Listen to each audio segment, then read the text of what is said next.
The fact is, we have been asked to settle. We've been asked to settle time and time again with our government, and we've been asked to settle on matters of great principle with our candidate for President of the United States.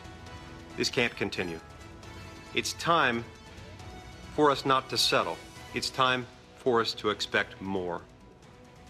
There was Republican Senator Mike Lee back in October calling on candidate Trump to get out of the race after that Access Hollywood tape was made public. He is now a member of the Senate Judiciary Committee, which will be investigating the president's actions. Also the author of a new book written out of history. You see it right there. Senator Lee, thank you for joining us this morning. You've also called yourself a big fan of James Comey, said you've had great respect for him ever since you served together at the Department of Justice. Do you believe that James Comey would lie under oath? No, he doesn't strike me as someone who would lie under oath.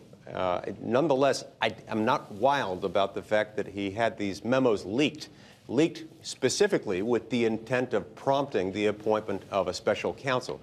That doesn't seem to me to be the kind of thing we want out of an FBI director whose example will affect everyone else in a department, in a bureau where leaking seems to be a problem. Do you think that should be investigated now? Do you think he committed a crime? I don't know whether it's a crime. There are those who have suggested that it was. It does, at least to me, it appears to have been inappropriate. I don't think he should have done it. But now we have two very different stories emerging from the hearings. You've had the story of President Trump saying he never asked for that Pledge of Loyalty, saying he never asked James Comey to let the Flynn investigation go. You have a very different story from James Comey. During the campaign, you were very critical of candidate Trump for suggesting that the father of your friend, Senator Ted Cruz, was somehow involved in the assassination of JFK. You said he did that without a scintilla of evidence. Senator Cruz himself called Donald Trump a pathological liar. So if it's the word of James Comey versus the word of Donald Trump, who gets the benefit of the doubt? Look, in this circumstance, if he's got evidence of collusion, bring it forward. If he's got evidence of corruption, of obstruction, bring it forward. I have yet to see anything, even a scintilla. And so it's time to wrap this up, and it's time to move on.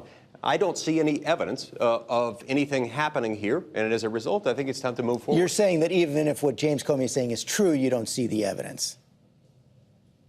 Yeah, I don't see that amounts to obstruction. I don't see any evidence of intent to obstruct. I don't see any indication that there was even the potential for corruption here or for obstruction of justice. The actions of Attorney General Sessions also came up during that hearing, and whether or not he should have recused himself from the whole decision to fire James Comey. You're the member of the Senate Judiciary Committee. You all have oversight over the Justice Department. Do you still have confidence in Attorney General Sessions? I do. Jeff Sessions is a close personal friend of mine. He's someone in whom I have a lot of confidence. I don't know what exactly happened or what meetings he had. I'm confident that Jeff Sessions would never intentionally mislead anyone or intentionally misstate the truth. And then on the broader question, the underlying issue of our relationship with Russia and the fact that Russia, according to our 17 intelligence agencies, interfered in our campaign. James Comey was unequivocal on that point. I want to play what he said.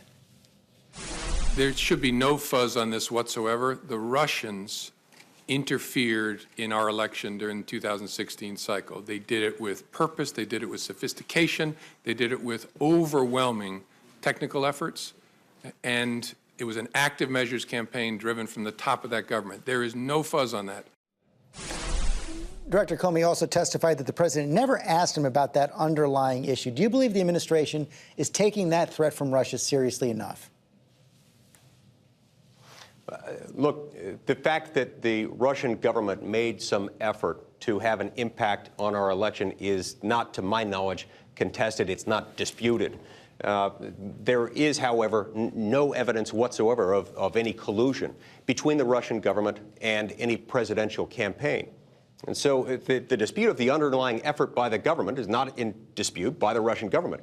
What impact it has is uncertain. But one thing of which we are certain, there is no evidence of any collusion between the Russian government and any presidential campaign. And if Robert Mueller develops that evidence, what would that mean?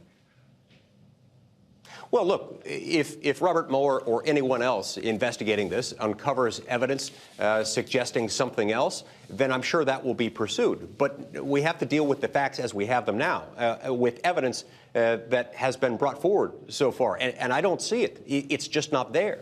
Finally, before I let you go, I want to ask you a question on another subject. You're part of that Senate working group on health care to come up with an alternative to the House repeal of Obamacare. Are you closing in on a draft, and is it something you can support? We're trying. We're working hard. Look, at the end of the day, if we are asked to vote on something that repeals Obamacare and that does so in a way that brings down the cost of health care for the American people, then that's something I can probably vote for. If we bring forward something that doesn't repeal Obamacare and doesn't bring down the cost of health care, that's probably something I won't be able to vote for. It's not yet clear what it's going to look like at the end of the day. I have some grave concerns about what we're doing so far, concerns that if we don't get in the right direction, if we don't pull back this massive regulatory burden that has caused health care to become the most expensive single cost that the American people have, I'm going to be very worried about what it will do to our economy. Senator Lee, thanks for joining us this morning.